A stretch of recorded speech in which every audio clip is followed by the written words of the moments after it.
Shalom, bien-aimés dans le Seigneur, que la paix et la grâce de notre Dieu vous soient accordées en abondance partout où vous êtes connectés sur la radio Cité de Dieu, sur Jésus TV, Messie TV, sur notre site web www.gmcd.be.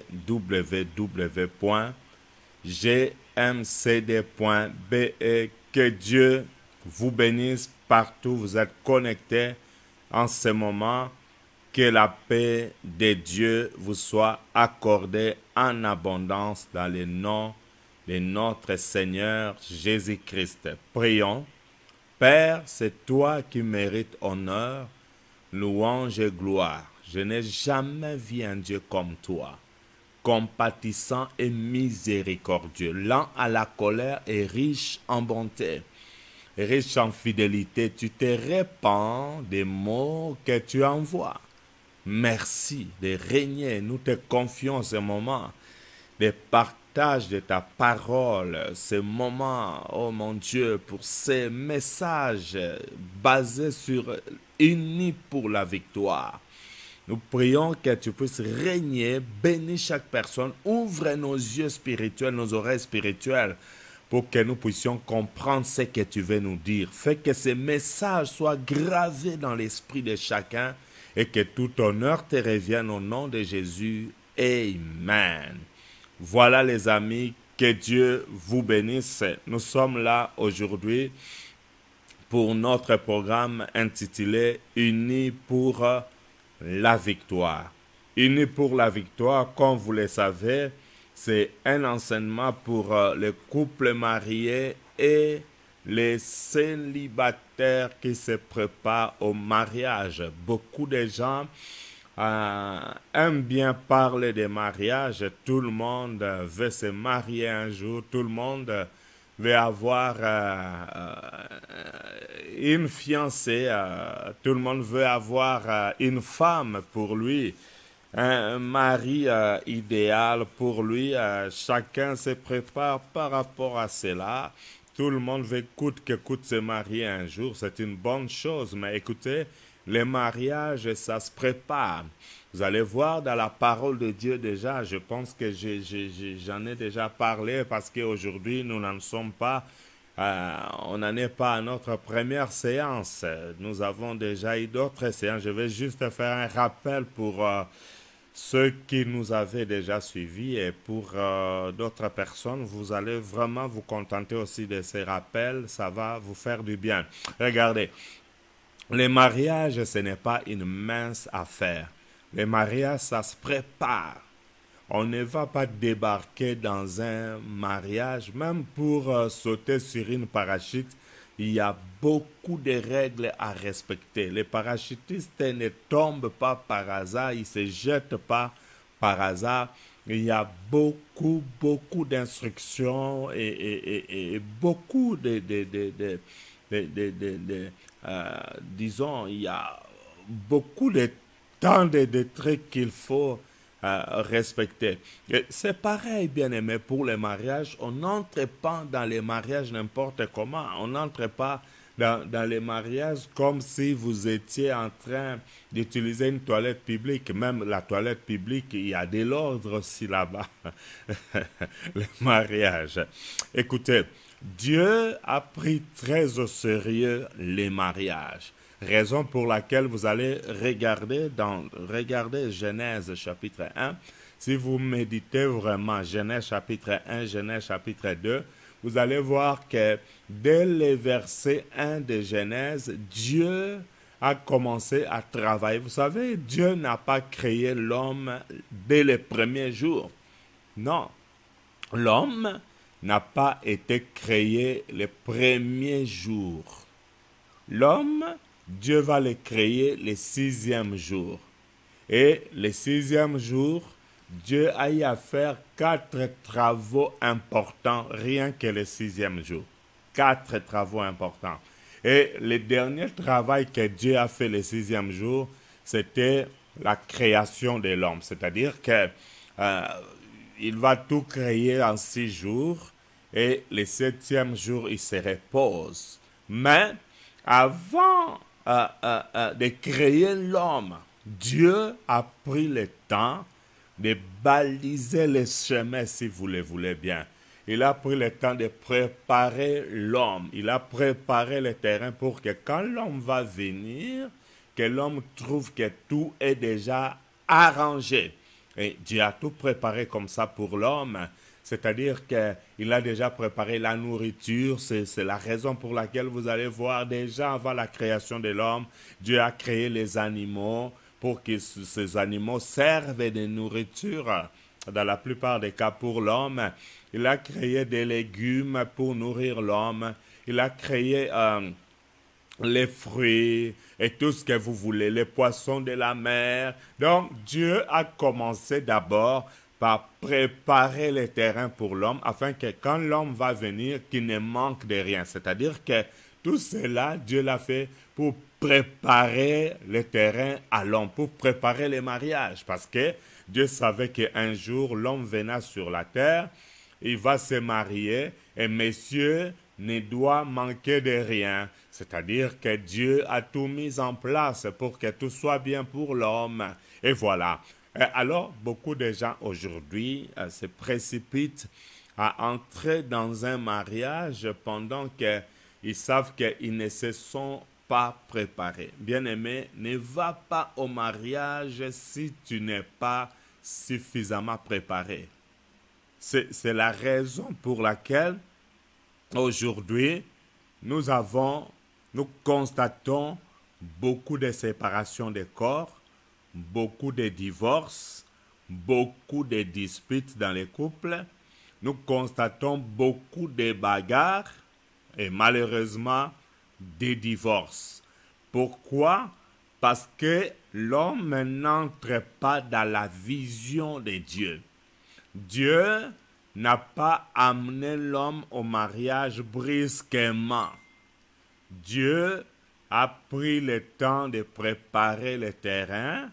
Il a pris le temps de préparer l'homme pour le mariage. Et vous allez voir même, les jours que Dieu va se décider de faire entrer l'homme vraiment dans le mariage proprement dit, Dieu va endormir l'homme. Bien-aimé, uni pour la victoire. Dieu va endormir l'homme. La Bible dit il va passer à une opération. Vous allez remarquer, la Bible dit l'Éternel Dieu fit tomber sur l'homme un profond sommeil et l'homme s'endormit. Et pendant ce moment, le Seigneur va faire sortir une côte de la chair de l'homme. Et il va refermer la chair, c'est comme ça qu'il va former une femme. Donc, Dieu a passé l'homme à une opération terrible. Et cette opération consistait à ouvrir le ventre de l'homme, à récupérer la côte. Une de ces côtes, il a refermé la plaie, il a tout fait pour que ça puisse se cicatriser et que l'homme ne vienne remarquer rien du tout après son opération. Bien-aimé, Dieu est merveilleux. Et pendant que messieurs dormaient, Dieu a fait sortir la femme. Et lorsque l'homme se réveille, il voit quelqu'un qui lui ressemble. Quelqu'un qui lui ressemble parce que depuis longtemps, messieurs vivaient dans les jardins. Il était habitué qu'avec les animaux, les arbres, les herbes et tout ce que vous voulez. Il n'avait jamais vu quelqu'un comme lui, un être humain comme lui, jamais vu avant. C'est-à-dire que Dieu a pris le temps de préparer M. Adam. Mais avant que Dieu fasse sortir la femme, avant que Dieu puisse amener l'homme au mariage, Dieu a fait que l'homme puisse d'abord posséder tout ce qu'il lui fallait pour le mariage. Il avait déjà un job. Il avait déjà un travail. Parce que Dieu l'avait établi déjà dans les jardins d'Éden pour cultiver les jardins et les garder. C'est-à-dire que Dieu a donné d'abord les boulots à l'homme.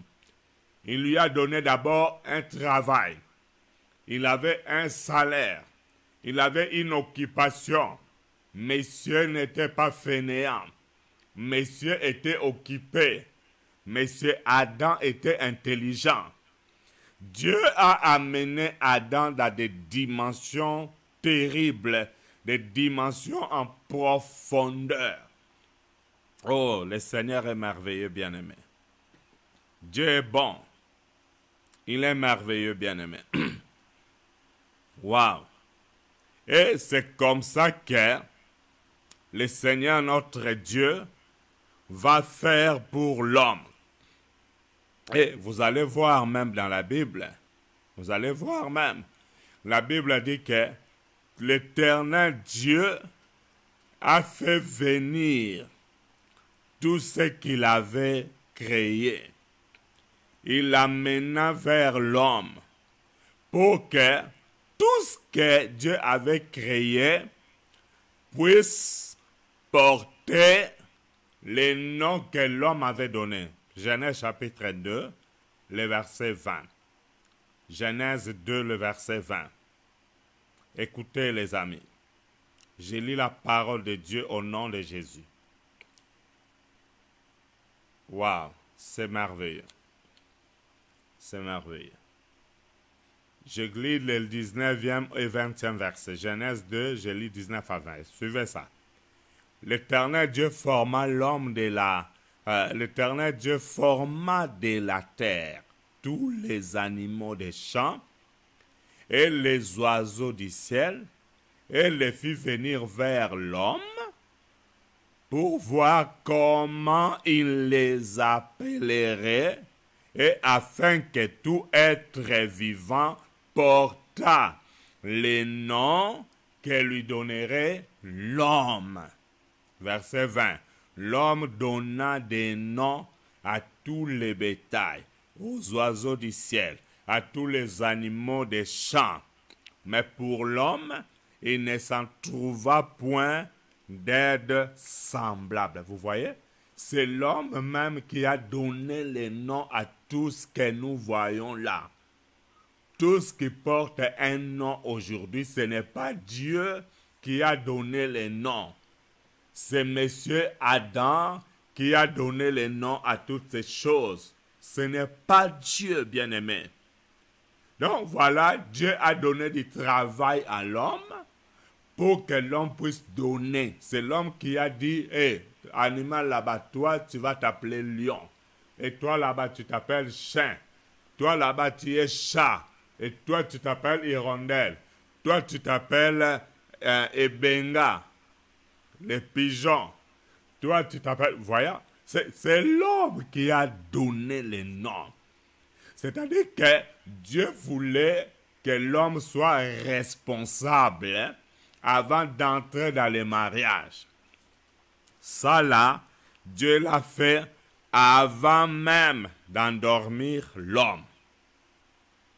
Est-ce que je peux parler aux gens qui sont vivants? Waouh! Ça, c'est merveilleux.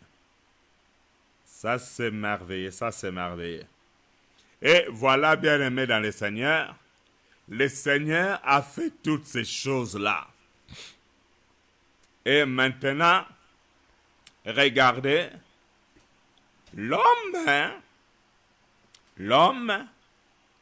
est maintenant responsable. Et c'est merveilleux ce que le Seigneur fait.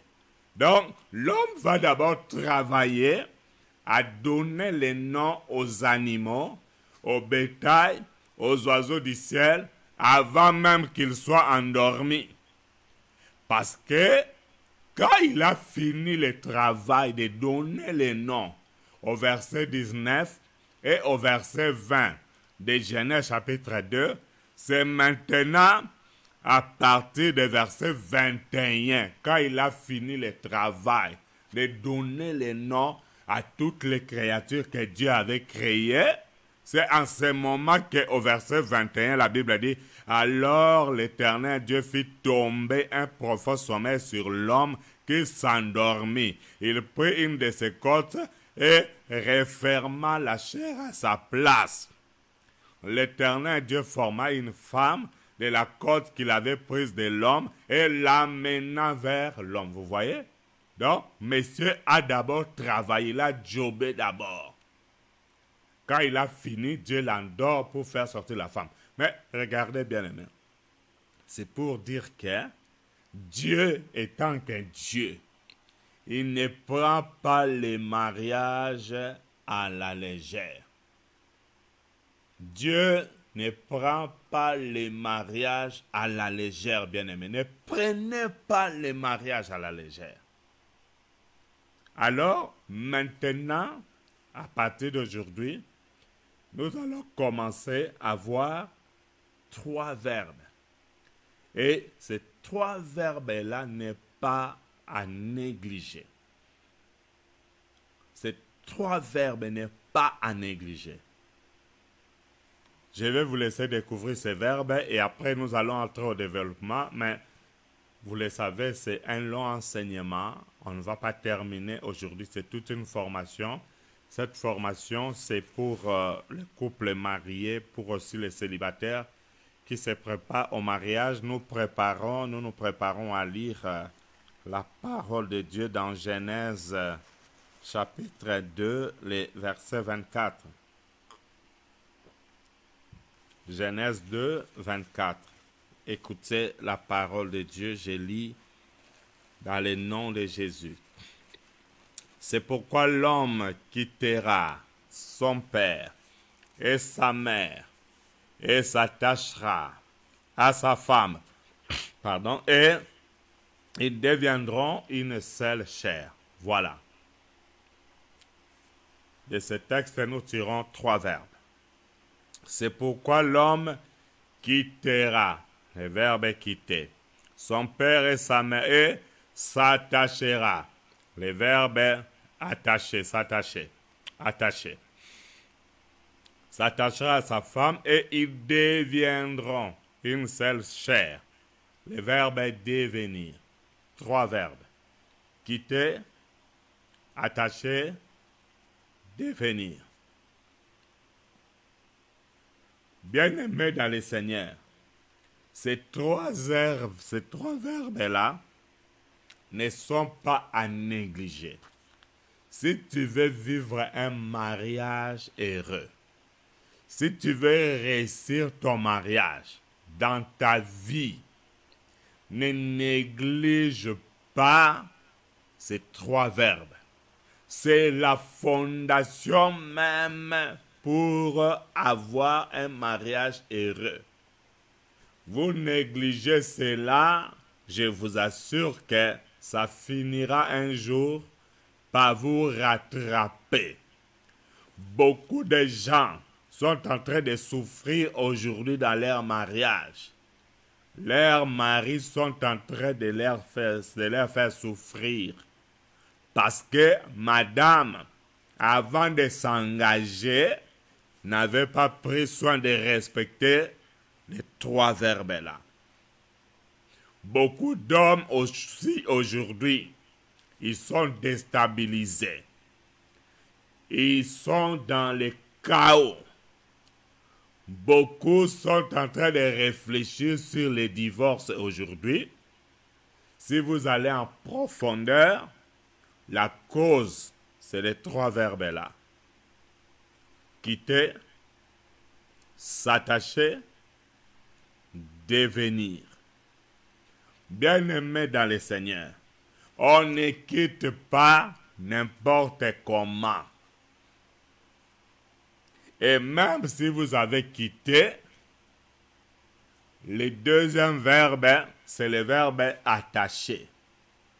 On ne s'attache pas n'importe comment et avec n'importe quelle personne. Parce que beaucoup de gens sont en train de souffrir aujourd'hui parce que avant ton mariage, avec ton actuelle femme ou avec ton actuel mari, tu t'es attaché à d'autres personnes. Et ces anciens attachements-là, influence aujourd'hui négativement ta vie. Ça influence négativement ton couple aujourd'hui. Tu étais mal attaché avant de t'attacher aujourd'hui avec l'homme avec qui tu es en train de vivre, avec la femme avec qui vous vivez. Bien-aimé, attention aux attachements. C'est très important. Parce que il y a des gens, avant le mariage, ils étaient attachés avec Bibiche, attachés avec Marie-Claire, attachés avec Maïmongenzo, attachés avec Yenge Bavo. Tu vois, tous ces attachements-là, ça influence négativement ta vie. Il y a d'autres attachements dans la vie. C'est vrai que physiquement, tu as rompu cette relation, mais l'attachement spirituel, ça continue à influencer jusqu'aujourd'hui ta vie. C'est là que vous voyez des femmes qui, avant d'entrer dans les mariages aujourd'hui, elles étaient attachées avec X, avec Y et avec Z. Maintenant, dans certains cas, ces attachements-là ont produit des enfants. Madame se retrouve séparée avec monsieur, mais les preuves d'attachement sont là, les enfants. Ce qui fait que dans plusieurs couples, il y a un problème de crise de jalousie. Monsieur avec qui vous êtes attaché, lui n'avait pas d'enfant avant. Mais monsieur aujourd'hui se retrouve dans une situation où ton ex attaché, je ne sais pas s'il faut l'appeler attaché de presse, ton ex attaché doit maintenant tout le temps téléphoner pour venir chercher les enfants ou pour venir voir les enfants. Et monsieur actuel, le monsieur actuel avec qui tu vis, c'est un homme qui a des crises de jalousie. Et voilà maintenant ton ancien attachement influence négativement ton mariage actuel. Et vous avez des sérieux problèmes avec votre mari aujourd'hui parce que tes anciens attachements te réclament. Et c'est pareil pour surtout les couples où les attachements de l'homme, les attachements anciens de l'homme et de la femme ont produit des effets. C'est-à-dire que lorsque l'homme était attaché avant de venir en mariage avec vous, maman, il a produit les fruits de son attachement.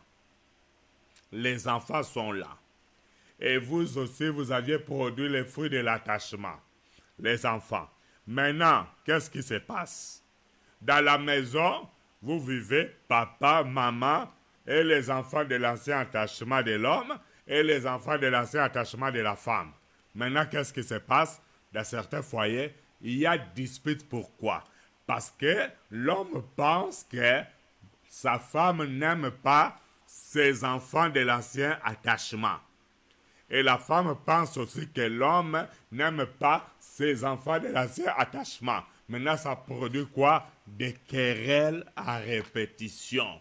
Vous voyez? Parce que, bien aimé, il y a des choses, des principes que Dieu a mis en place. Si vous ne les respectez pas aujourd'hui, ça va vous attraper demain. Les trois verbes-là, il faut les respecter. Ne les négligez pas. Ne les minimisez pas.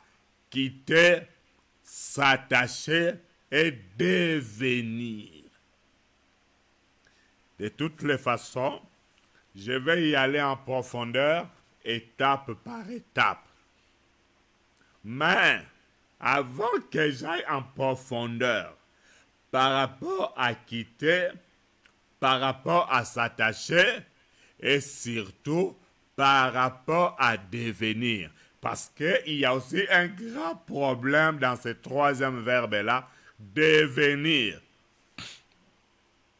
Tout le monde peut quitter, des fois facilement. Tout le monde s'attache, et certains s'attachent même très facilement. Vous voyez, messieurs, c'est comme un cafard dans le marché des coqs et des poules. Un cafard. Vous savez, lorsque les cafards passent là où il y a des coqs et des poules, bien aimé, ils ne traînent pas. Il ne traîne pas tout de suite, on va l'acheter. On va l'acheter négativement. Non, il va se retrouver dans la bouche des poules. Tout de suite, il ne traîne pas. Non, il y a des hommes comme ça. Il y a des hommes comme ça qui sont là où il y a des filles. Donc, les filles trouvent que ce monsieur, il est beau. Donc, on est en train de les craquer comme ça par des filles. Et monsieur lui-même, il est conscient que les filles craquent à cause de lui. Maintenant, il commence à se jouer des filles. Donc, il s'attache facilement, il s'attache à Pauline, il s'attache à Mamissa facilement, il s'attache facilement à De la Toutou. Donc, tu vois, il y a des gens comme ça qui s'attachent facilement, négativement. Mais laisse-moi te dire, tout attachement-là, si tu ne t'en sors pas de ton attachement-là avec des enfants, croyez-moi, l'attachement-là, ça reste aussi spirituel. Il y a des gens qui ont eu des relations avant avec des hommes, attachés avec des femmes. Vous n'êtes pas sortis avec des enfants, mais vous êtes restés attaché spirituellement. Ce qui fait que lorsque tu t'es attaché avec une mauvaise personne, sachez que c'est fini pour toi. Sachez que c'est fini parce que, imagine-toi, tu t'attaches avec un sorcier. Hein? Dans tes désordres là, sexuels. Tu t'attaches avec un sorcier ou une sorcière. Mais tu ne sais pas que la personne avec qui tu es passé là, avec la sorcellerie ou la magie ou même l'occultisme. C'est-à-dire que ta vie, elle est bousillée. C'est-à-dire que tu vas t'en sortir avec la destruction. C'est là que beaucoup de gens, avant tu étais bien. Avant tu vivais bien. Mais brusquement, tu vois que tout a basculé dans ta vie.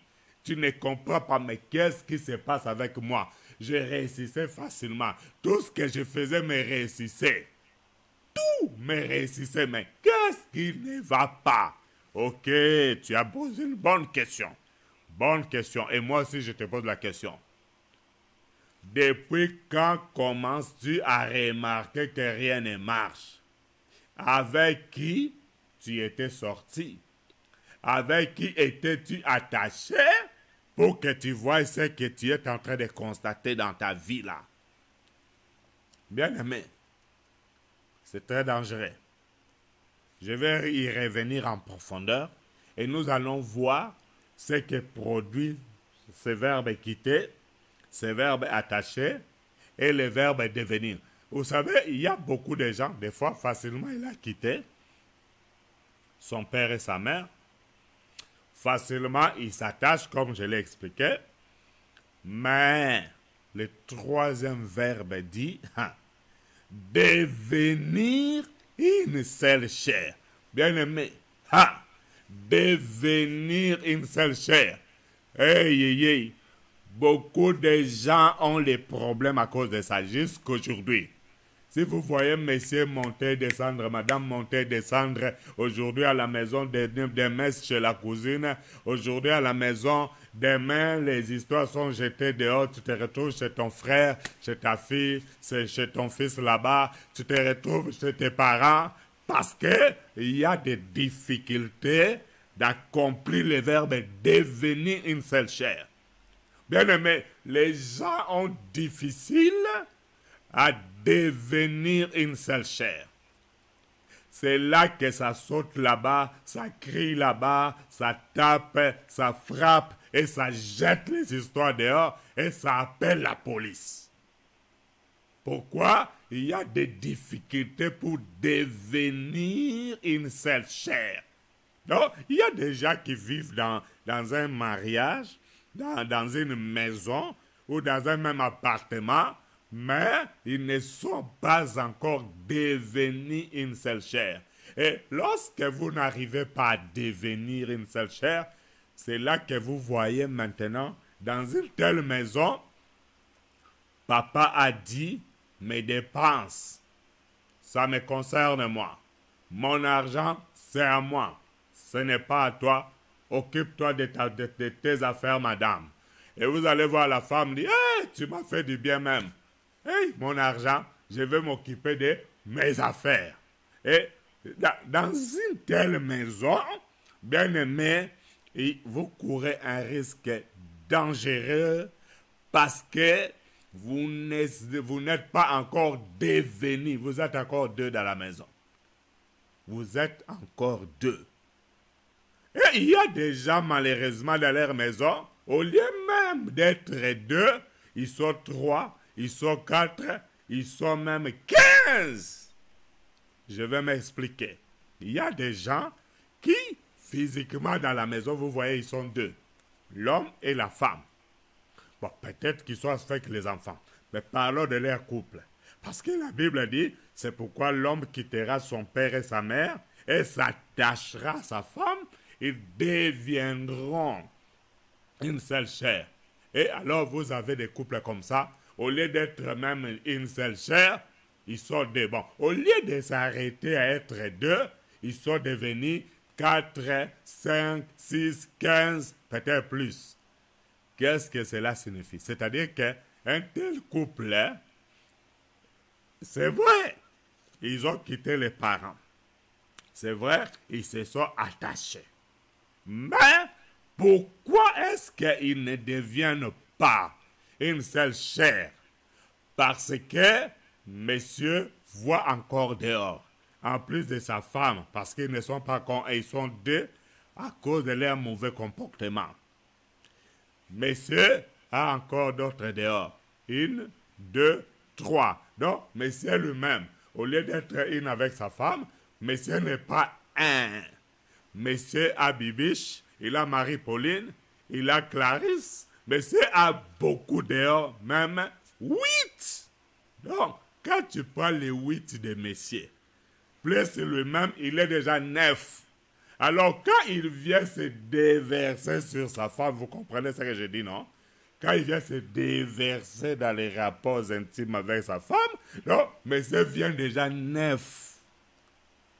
Vous voyez ça? Donc, ton mari, il est 9. Quand il sort avec toi, 9 entre à toi. Bon, dans les 8 là qu'il a pris dehors, plus lui-même 9. Les 8 là, eux-mêmes là, ces femmes-là, elles sont déjà attachées avec combien? Imaginez-vous que chacune d'elles est attachée à au moins 2 personnes. Donc, elles sont 3 fois 8, ça fait 24. Hein? Plus monsieur lui-même, ça fait 25. Quand ils viennent sur la femme, wouh! Et pareil pour les femmes qui voient dehors. Il y a des femmes, au lieu d'être une avec son mari, hein? Non, elle est déjà deux. Pourquoi? Parce qu'ils ne sont pas encore devenus une seule chair. Madame a déjà 3 dehors. C'est-à-dire elle-même, plus les 3, ça fait 4. Et chaque fois qu'elle est avec son mari, donc le mari reçoit 4 directement. D'abord, sa femme, plus les 3 autres. Vous voyez? Et si les autres 3 là sont attachés à 5, donc les 3 là sont déjà 15, plus madame, ça fait 16. Donc, c'est comme ça qu'il y a des problèmes dans les couples. Les gens n'arrivent pas à devenir une seule chair. Et il y a un problème. Bien aimé, il y a un problème. Il y a des sérieux problèmes comme ça dans les couples. Et les gens sont en train d'en souffrir. Est-ce que je peux parler aux gens qui sont vivants? Donc, avant de toucher ces points-là, il y a un point très important qu'il ne faut pas négliger d'abord. On va commencer par là. Et je vous assure qu'on ne va pas arrêter aujourd'hui parce que j'ai tellement de choses à dire. J'ai tellement de points à développer selon que le Seigneur m'a inspiré et révélé. Lisons Éphésiens chapitre 5, les versets 28 à 29. Éphésiens, regardez ceci. Éphésiens, chapitre 5.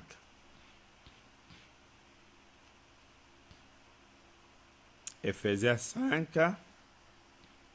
28 et 29. Je lis la parole de Dieu au nom de Jésus. C'est ainsi que les maris doivent aimer leurs femmes comme leur propre corps. C'est ainsi que les maris doivent aimer leurs femmes comme leur propre corps. Celui qui aime sa femme s'aime lui-même. Vous voyez ça? Celui qui aime sa femme s'aime lui-même. Attends. Ça, c'est la pensée de Dieu. Hein? Dieu dit, celui qui aime sa femme s'aime lui-même. Donc, aimer sa femme, c'est comme s'il y avait une flèche qui va et qui te revient. C'est la mathématique. La flèche qui va et qui te revient. Vous comprenez ce que ça signifie, les gens qui ont fait la mathématique. C'est quelle relation? Une flèche qui va et qui revient. Vous vous rappelez, non? Mathématique. Un point là, un autre point ici. La flèche va et ça revient. Ça s'appelle quelle relation? Relation réflexive, hein? C'est ça? Bon, je ne sais plus. Vous avez compris.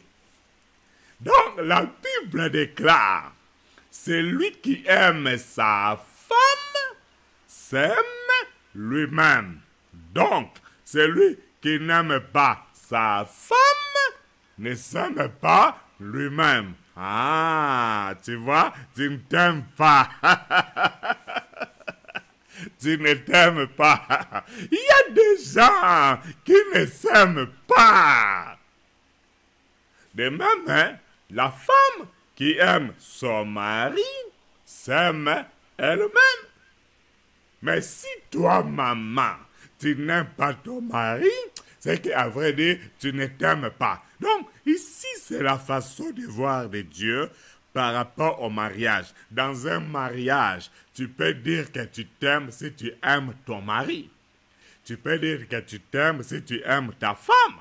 Mais si tu n'aimes pas ton mari, si tu n'aimes pas ta femme, c'est que tu ne t'aimes pas. Comment savoir que tu ne t'aimes pas toi-même? Comment tu peux savoir, maman, papa, comment savoir que dans ton mariage là, tu ne t'aimes pas toi-même? Je parle d'abord de toi. Comment tu peux savoir que tu ne t'aimes pas? Comment savoir que vous n'êtes pas un? Lorsque vous êtes incapable de prier pour votre femme, vous priez facilement pour d'autres personnes. Vous priez facilement pour votre propre famille. Vous priez facilement pour vos propres enfants. Mais la maman qui a porté la grossesse 9 mois, pour te faire sortir ces enfants-là que toi-même tu déclares qu'ils sont beaux, ils te ressemblent. Les enfants-là qui te ressemblent, là, ils sont sortis d'un arbre ou d'un crocodile. Dites-moi, est-ce que les enfants-là étaient dans le ventre d'un crocodile? Donc, si tu n'arrives pas à prier pour la femme qui t'a fait sortir les enfants-là, c'est que tu ne t'aimes pas toi-même. Tu as la rancune contre toi-même. Donc, à vrai dire, Tu penses t'aimer, mais selon Dieu, Dieu voit que tu ne t'aimes pas. Donc, il y a des femmes comme ça qui n'ont pas facile à prier pour leur propre mari. Elle prie pour ses propres enfants, elle prie pour sa maman, elle prie pour ses frères, elle prie même pour les pasteurs. Et les pasteurs, merci pasteur. Tu pries pour pasteur, merci, c'est bien. Mais l'homme là qui est avec toi, pourquoi tu ne pries pas pour lui? La femme là qui est avec toi, pourquoi tu ne pries pas pour elle? Donc, vous voyez, les gens, vous aimez les gens du dehors, mais ton propre mari, tu es incapable de l'aimer. Vous aimez les voisins, vous aimez les voisines, vous aimez les amis, et quand on regarde sur votre WhatsApp, tu parles du matin au soir avec tel, avec tel, et sur Facebook, sur Messenger, tu as des amis et des amis, tu envoies des cœurs aux gens, tu envoies des cœurs, mais à ta propre femme, tu es incapable d'envoyer un cœur. Tu ne t'aimes pas toi-même. Tu t'aimes pas. Les jours que tu vas comprendre que tu dois t'aimer toi-même, c'est ces jours-là que tu vas commencer à faire un effort. D'ailleurs, à partir d'aujourd'hui, fais un effort de commencer à aimer ton mari, de commencer à aimer ta femme. Bien-aimé, tout ce que tu fais là, c'est rien. Dieu te dit, tu ne t'aimes pas, messieurs. Tu ne t'aimes pas. C'est pas moi, c'est la Bible qui dit, hein? C'est pas moi. On va relire, hein? Ephésiens 5, verset 28.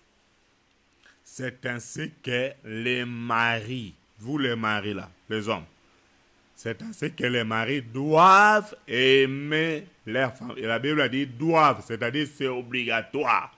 Même si tu ne veux pas. La Bible a dit tu dois aimer ta femme. Hein?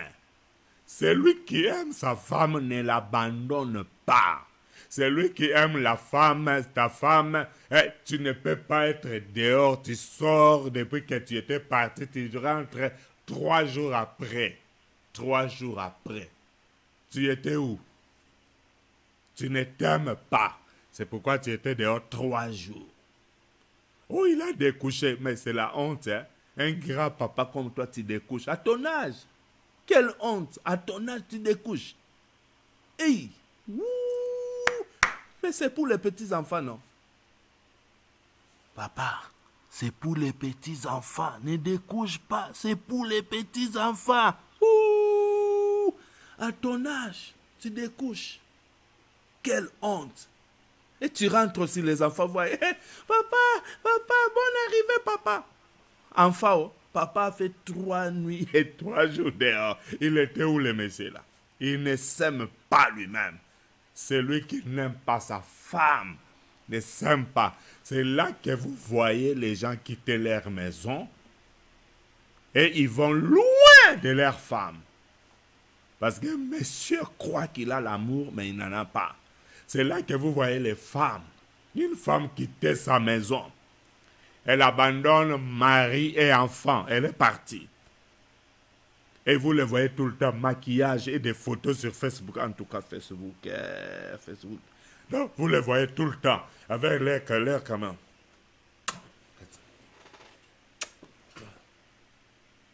Hey! Tu ne t'aimes pas. Malgré tes photos là, tu ne t'aimes pas. C'est la Bible qui dit, tu ne t'aimes pas. Et celui qui n'a pas d'amour ne verra pas Dieu. Si tu n'as pas l'amour, tu ne verras pas Dieu. Et la preuve qui démontre ici que tu n'as pas d'amour, tu n'aimes pas ton propre mari. Tu n'aimes pas ta propre femme. Tu ne verras pas Dieu. Tu as une crise en toi, la crise de manque d'amour. Aujourd'hui, fais un effort d'aimer ta femme, hein? Ça va? Fais un effort, aime ta femme. Maman dit-lui, aime-moi. Maman, toi qui me suis, touche papa comme ça. Aime-moi. Ah. Aime-moi. Est-ce que je peux parler aux gens qui sont vivants aujourd'hui? le verset 29. Éphésiens 5, 29. Car jamais personne n'a haï sa propre chair, mais il la nourrit et en prend soin comme Christ l'a fait pour l'Église. Vous voyez ça? Car jamais personne n'a haï sa propre chair. Il la nourrit et en prend soin, comme Christ l'a fait pour l'Église. Voilà les amis. Si tu aimes ta femme, tu vas la traiter comme ton propre corps. Parce que la Bible dit, car jamais personne n'a haï son propre corps. Il les nourrit. Voilà. Et en prend soin. Comment toi tu prends soin que de toi? Des belles costumes, c'est seulement pour toi. Des belles chaussures, c'est seulement pour toi. Mais ta femme, vous savez, il y a des hommes qui pensent que leurs femmes, ce sont des femmes de souffrance. Je vais m'expliquer. Il y a des hommes qui pensent comme ça. Ils pensent que sa femme, c'est la femme de souffrance. Quand monsieur n'a pas, quand il est en train de galérer là, tout le temps à la maison, chérie, tu as préparé la semoule? Ah, vraiment, la honte. Hey, chérie, tu as préparé la semoule? Oui, mon amour, j'arrive. Donc, maman te sert. Là, tu es en train de galérer, tu n'as rien. Mais les jours que tu as quelque chose, tu ne restes plus à la maison. Hein? Là, tu commences à aller dehors là-bas. Les jours que tu as l'argent, donc, il y a des hommes comme ça. Quand il a l'argent, il est dehors. L'argent, c'est pour les femmes de dehors là. Les femmes de richesse, elles sont dehors. Hein? Les femmes de richesse. Les femmes de bonheur, selon lui, ils sont dehors, elles sont dehors. Mais les jours que monsieur n'a plus rien, il dit, hey, ici c'est fini. Ces femmes de richesse et de bonheur de dehors là, elles aiment bien le make-up, maquillage. Elles aiment bien les luxes, des hôtels de luxe, des restaurants de luxe. Aïe, aïe, aïe, aïe, je n'ai plus rien. Ah, il réfléchit. Ah, j'ai quand même ma femme de malheur. Ma femme de la pauvreté. Non, c'est la femme de la maison. Mais c'est rentré. Il prend sa quai. Il fait entrer sa quai entre les deux jambes. Il est là. Donc là, il souffre. Il est à la maison.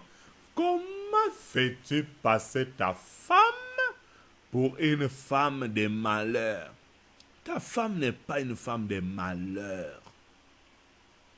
La Bible dit, verset 28, c'est ainsi que les maris doivent aimer leurs femmes comme leur propre corps. Celui qui aime sa femme s'aime lui-même. Voilà, la Bible ne dit pas celui qui aime ses femmes au pluriel. Non, non, lis bien la parole de Dieu. Celui qui aime sa femme au singulier. Il n'y a pas de possibilité d'aimer plusieurs femmes. On ne peut pas aimer plusieurs femmes au même moment. Quand on commence à aimer plusieurs femmes au même moment, on entre dans les péchés. Parce qu'il faut savoir mentir à la femme de la maison pour sortir. Et quand on n'arrive pas à sortir, on doit chercher des disputes, on va chercher à se mettre en colère pour avoir un prétexte de sortir. C'est pas bien. Bien-aimé, c'est pourquoi, pour ne pas se retrouver dans ces choses bizarres-là, la mésentente, des querelles, des incompréhensions, et vous savez, il y a d'autres, la manifestation de manque d'amour se manifeste comment chez vous? C'est-à-dire que, toi, pour toi, le mariage, c'est que la femme doit donner 50%, et toi aussi, tu donnes 50%. Non, non, non, non. Non. Non, monsieur. Non, monsieur. Non. La femme n'est pas obligée de te donner 50%. Non. Et les gens pensent que leur façon de voir les mariages, c'est la façon que Dieu voit les mariages. Non. Nous ne devons pas vivre le mariage selon nous, mais selon Dieu. Parce que ce n'est pas nous qui avons institué le mariage, c'est Dieu qui a institué le mariage. Et Dieu dit, le désir de la femme se portera vers son mari. Est-ce que vous me comprenez? Alors, le grand problème que les gens vivent aujourd'hui là, vous savez d'où ça vient? Est-ce que savez-vous d'où ça vient? Ça vient de ce que nous avons appelé la préparation. Quand les gens n'ont pas pris au sérieux leur étape de la préparation, que j'appelle moi, et nous l'avons vu avec vous, la préparation divine. Lorsque vous ne prenez pas au sérieux la préparation divine, ça vous attire des problèmes. Ça viendra. Les problèmes vont se manifester, mes amis. Alléluia, les amis. Alors, dans cette première étape, que je vous conseille de ne pas négliger, en tout cas, les gens qui ne sont pas encore dans le mariage, écoutez-moi très bien. Écoutez très bien. Vous qui n'êtes pas encore mariés, vous avez la grâce d'écouter ça. Ah oui, célibataire, tu as la grâce d'écouter ça. Ceux qui sont mariés là, c'est fini pour eux.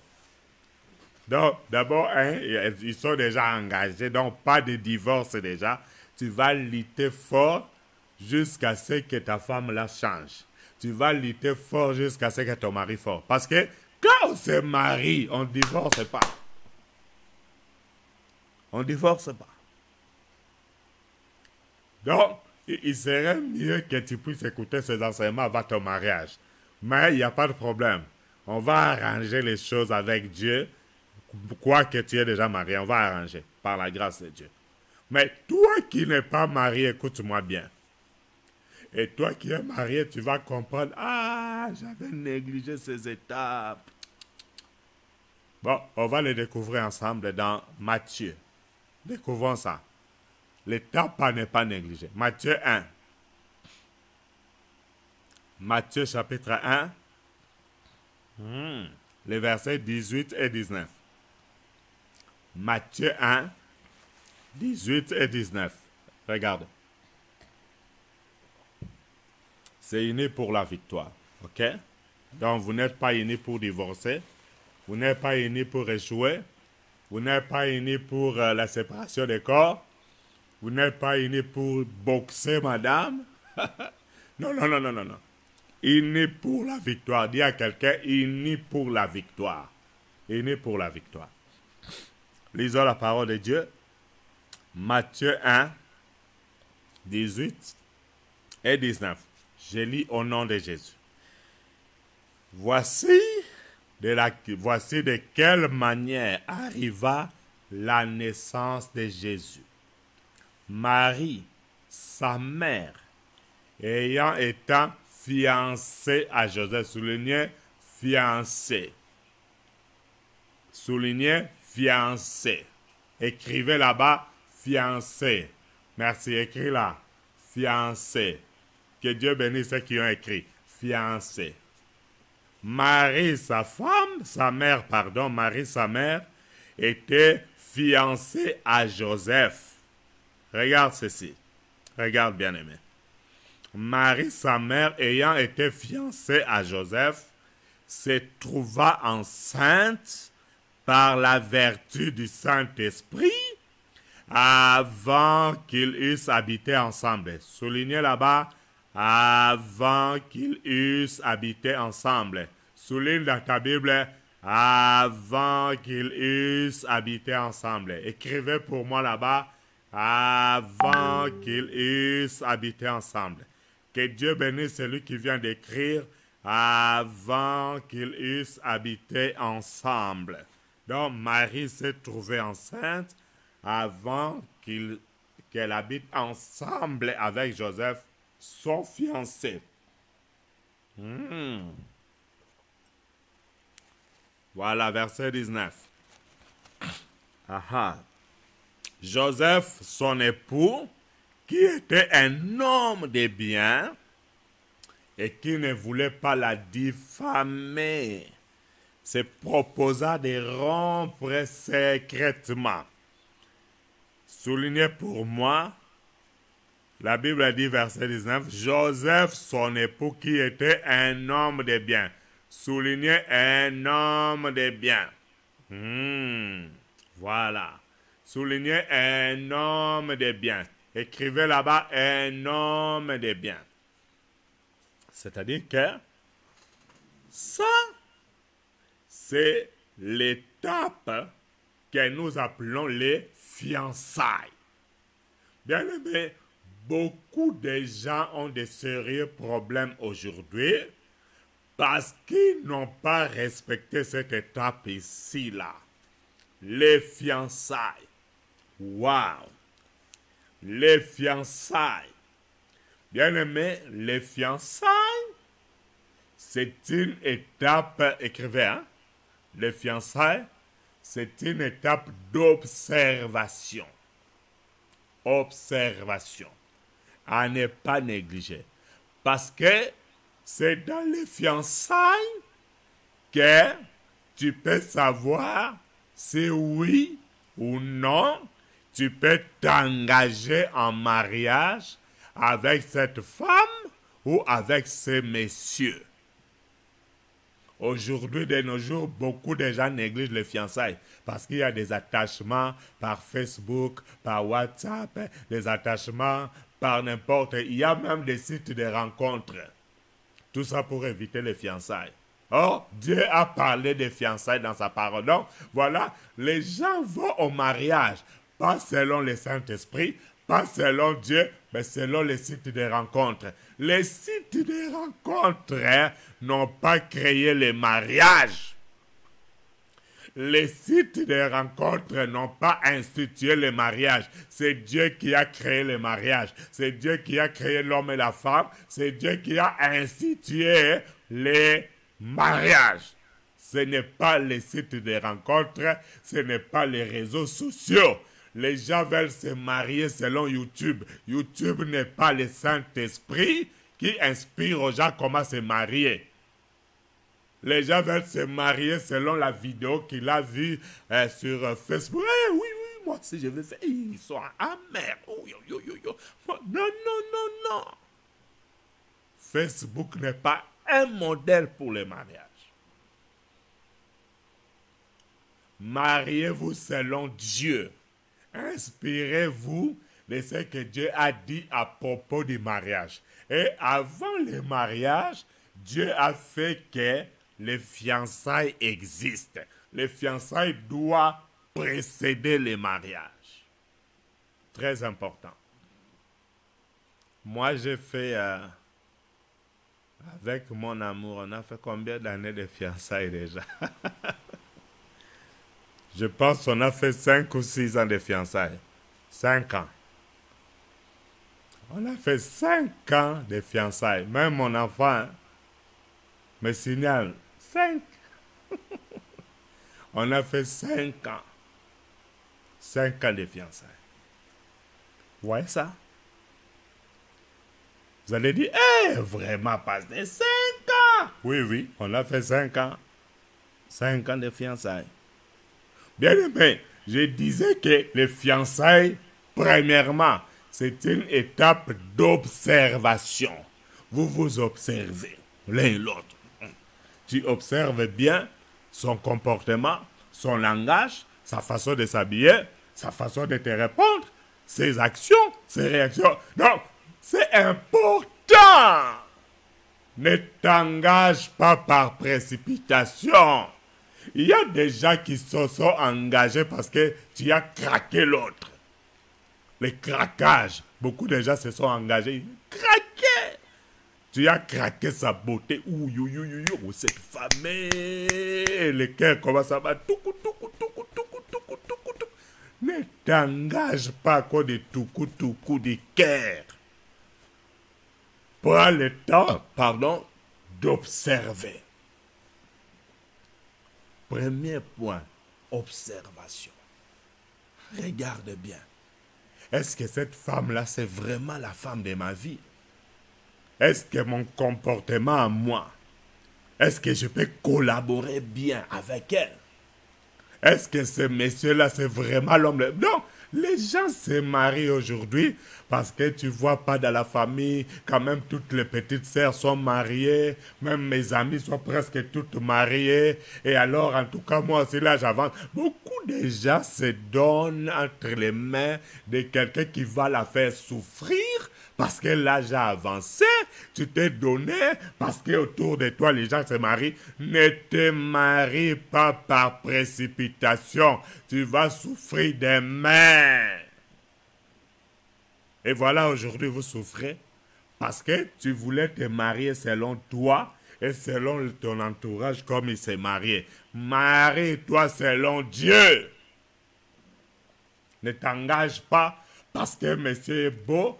Hein? Vous savez, les femmes qui passent beaucoup de gens là se détendent sur Facebook en train de regarder que des photos. Cet homme, je vois, il est bien bâti. Donc, il y a des hommes aussi qui sont mal bâtis. Hein? Hein? Donc, les gens passent le temps à chercher les femmes. Donc, vous cherchez les visages.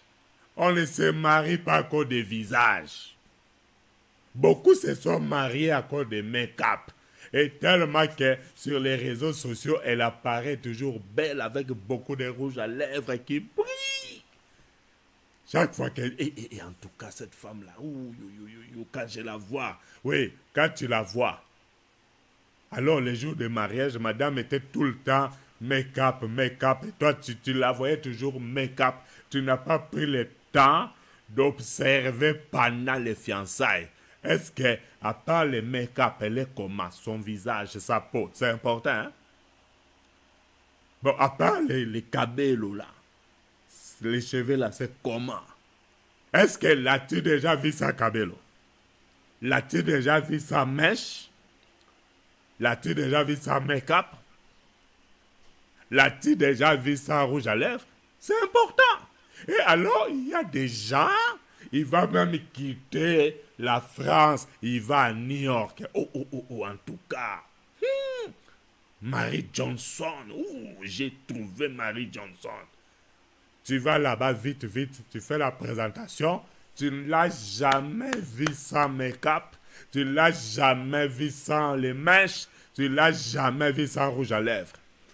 Et tu te maries là, et la nuit là, vous dansez. Toujours avec le maquillage. Tout. Et à la lune de miel. Le maquillage était encore là. Le matin arrivé. Hein? Le matin, elle enlève la perruque. Ouh! Ah, tu vois? Hein? Maintenant, elle va se laver. Elle revient, il n'y a pas de make-up. Dans ton cœur, tu commences à regretter, mais sans lui dire. C'est depuis ce jour-là que le mariage était brisé. Quand tu as vu le vrai visage, tu regrettes dans ton cœur sans lui dire. Et il y a eu beaucoup de femmes aussi comme ça.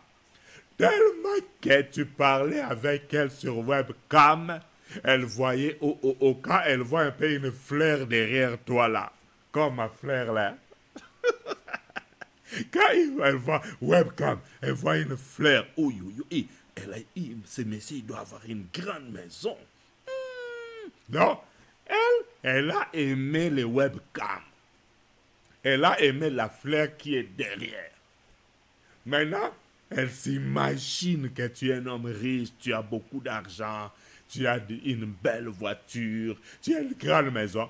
Mais les jours maintenant que tu t'es engagé, quand la femme vient, elle découvre maintenant. Hey! Donc ce n'était que la fleur là qui embellissait l'image de webcam. Ces jours-là, elle a eu un choc dans son cœur. Et c'est à partir de ces jours-là qu'elle t'a pris en haine. Mais elle n'a rien dit. C'est là que ce que je dis là, c'est ton cas. C'est le problème de beaucoup de gens. Beaucoup de gens ont un dégoût vis-à-vis des personnes qu'ils pensaient aimer. Tu pensais que tu aimais cette personne. Oh, tu ne l'aimais pas. Tu aimais son visage. Tu aimais sa vidéo. Ah voilà, tu aimais sa vidéo. Bien aimé, tout ce que vous voyez, la vidéo,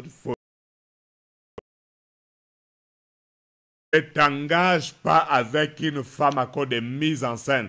Toutes ces photos sur les réseaux sociaux, ce sont des mises en scène. Il y a eu un monsieur, hein.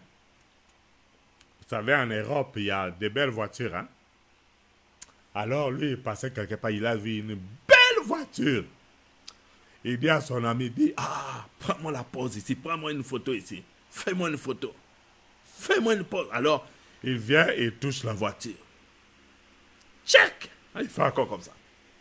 Check. Il s'endort, il s'appuie un peu sur la voiture. Check. Il envoie la photo. Quand on voit, waouh. Et en tout cas, waouh. C'est un homme riche là-bas, il a une belle voiture. Oh, c'est la voiture. Ici, il y a des voitures, des belles voitures partout là. Tu peux faire des photos même devant une belle maison, mais c'est pas à toi. Tu peux faire des photos sur une belle voiture, ce n'est pas à toi. Devant une grande, belle villa, mais ça ne t'appartient pas. Mais vous allez voir que une femme va suivre que ça. Et donc, regarde sa maison. Ce n'est pas à lui, maman. Il passait juste par là. N'aimez pas les gens selon la vidéo. N'aimez pas les gens selon la photo postée. Ce sont des mises en scène. J'ai dit mise en scène. Écris pour moi là. Mise en scène. Mise en scène. Ouh, tu vois? Tu t'es engagé, tu vas venir vivre les vraies mises en scène à la maison là. Maintenant, tu vis les mises en scène des coups, des frappes et des comportements bizarres. Toi-même, tu avais aimé les mises en scène, maintenant tu es en train de les vivre à la maison là. Tu vas faire comment? Maintenant que tu es marié, il n'y a pas de divorce. Donc, on va se mettre maintenant à gêner, à prier, à vous enseigner, à vous conseiller pour arranger. Il ne faut pas refuser cet homme-là. Tu l'avais déjà aimé, vous êtes mariés. Je vais vous dire une chose. Revenons dans les textes. Regarde. Matthieu 1. Matthieu 1. Écoute ça bien. Matthieu 1, 19. Joseph, son époux, était un homme de bien. Bien aimé. Ne choisissez pas n'importe qui. Marie a choisi dans son fiançailles, hein? Marie a choisi Joseph. La Bible dit, Joseph avait une qualité. C'était un homme de bien. Cherche un homme de bien. Ne cherche pas un homme de mise en scène de photos et de vidéos. Ne cherche pas un homme que tu vois sur scène, tout le temps tu le vois sur scène, sur les réseaux sociaux. Ne cherchez pas les artistes que vous voyez sur les scènes. Donc, je ne parle pas des artistes qui font un métier, non. C'est une façon de parler. Je ne parle pas des artistes là, qui font un métier noble là. Non, non, non, non. Je parle de ceux qui se font passer comme des artistes en postant des photos, des vidéos, comme s'ils étaient en train de tourner un film. N'aimez pas ça. Marie avait choisi Joseph et la Bible a dit qu'il était un homme de bien. Bien aimé, avant de t'engager dans le mariage avec un homme, maman, rassure-toi que c'est un peu comme Joseph, un homme de bien. Quand on dit un homme de bien, le bien ici, ce n'est pas par rapport à l'argent, le bien ici, ce n'est pas par rapport aux richesses matérielles. Le bien ici, ce n'est pas par rapport à la coiffure, ni par rapport au visage. Papa, le bien ici, ce n'est pas par rapport au maquillage. Le bien ici, ce n'est pas par rapport au perruque. Non, le bien par rapport au cœur. Le cœur. Par rapport au comportement. Par rapport à la soumission de cette femme vis-à-vis de toi. Le bien ici, c'est par rapport à son bon comportement. Est-ce que son comportement avec ton comportement, est-ce que ça peut collaborer? Ton comportement avec le comportement de cette femme-là, Est-ce que ça peut vous permettre d'être ensemble? Est-ce que ça peut être fait en sorte qu'il y ait une bonne collaboration dans votre couple? C'est ce qu'il faut observer. Regarde le verset 19. Regarde très bien ici. La Bible dit, Joseph, son époux, qui était un homme de bien, et qui ne voulait pas la diffamer. Soulignez, diffamer. Souligne, qui ne voulait pas la diffamer. Diffamation. Aujourd'hui, mais c'est une monnaie courante dans la vie de beaucoup de couples. La diffamation. C'est à cause de ça que beaucoup de gens ont été publiés. On les a publiés, non? On les a publiés. Pourquoi? Parce que cette femme-là, tu croyais que c'était une femme de bien ou que c'était une mauvaise femme. Tu croyais que le monsieur-là, derrière qui tu courais, ou qui courait derrière toi, tu t'es engagé, tu croyais que c'était un bon monsieur. Un homme de bien, oh, ce n'était pas un homme de bien. Bien-aimé, maman, cherchez un homme de bien, toi qui es encore célibataire. Prie que Dieu t'envoie un homme de bien.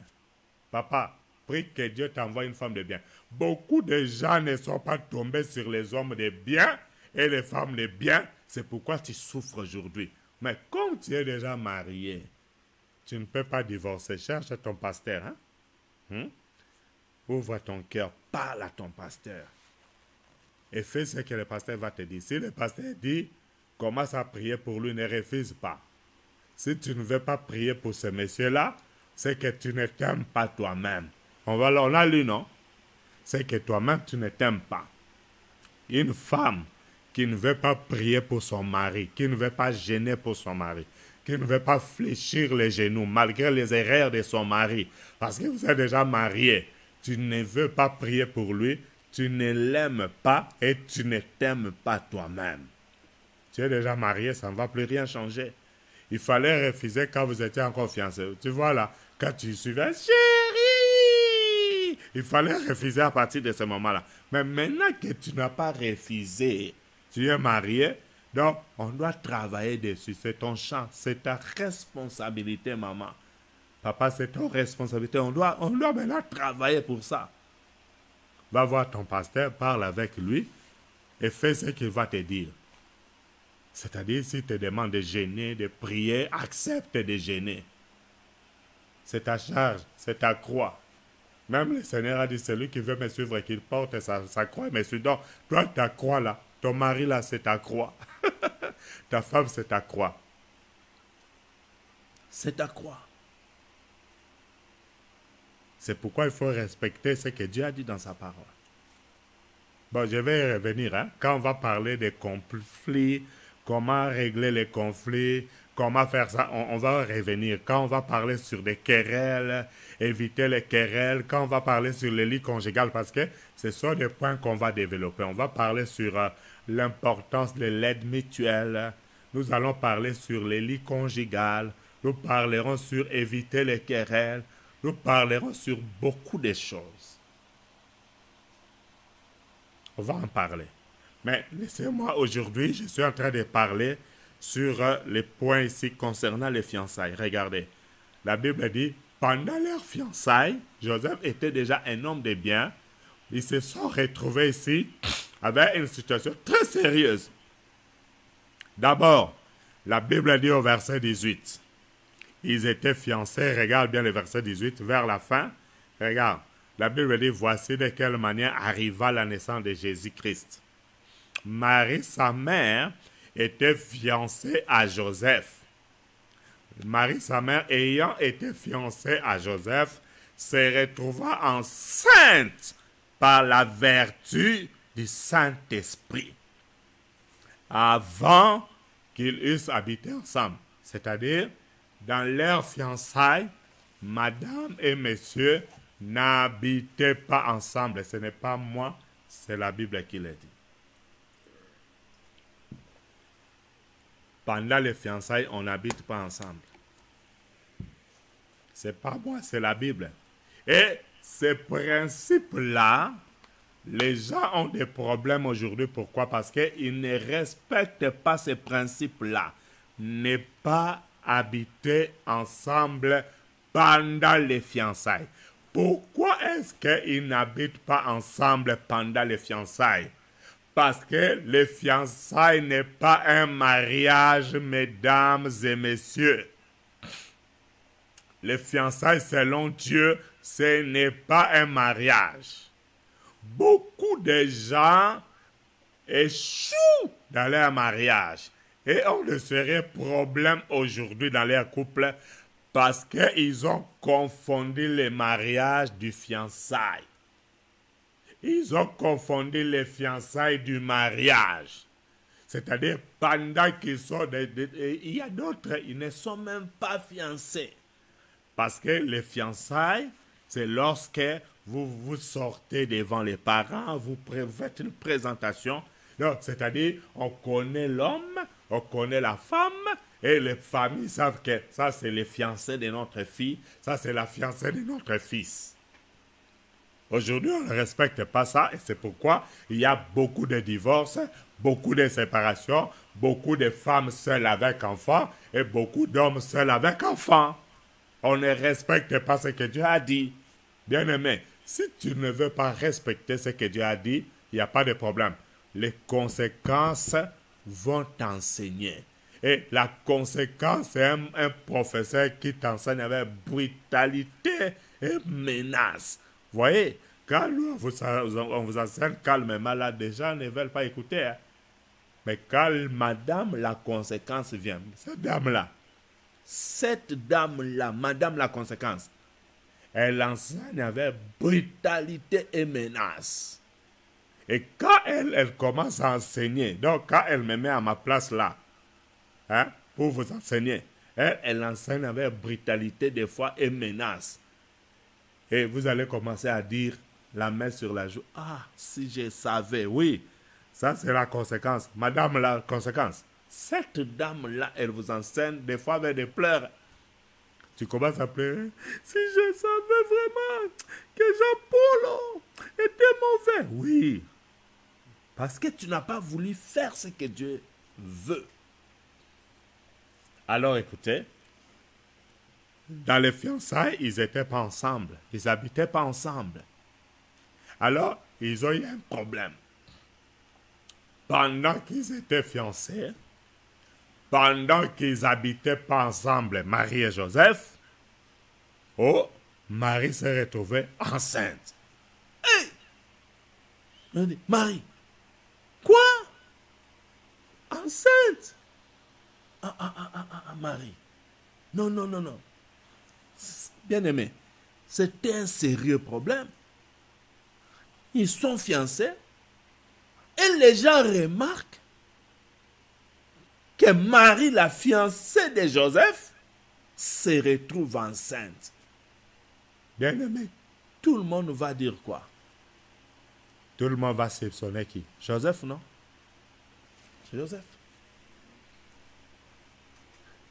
Mais la Bible a dit que Joseph était un homme de bien. Il ne voulait pas la publier. Joseph ne voulait pas chercher des chroniqueurs et des chroniqueuses. Il ne voulait pas la diffamer. Il ne voulait pas la publier comme font les autres personnes qui ne sont pas des hommes ni des femmes de bien. Soyez des hommes de bien. Ne publiez pas les gens. Ne cherchez pas que pendant que vous êtes dans des querelles, il faut aller en parler à Facebook. Mais c'est pas bien, c'est pas propre. C'est une mauvaise image que vous donnez de vous-même.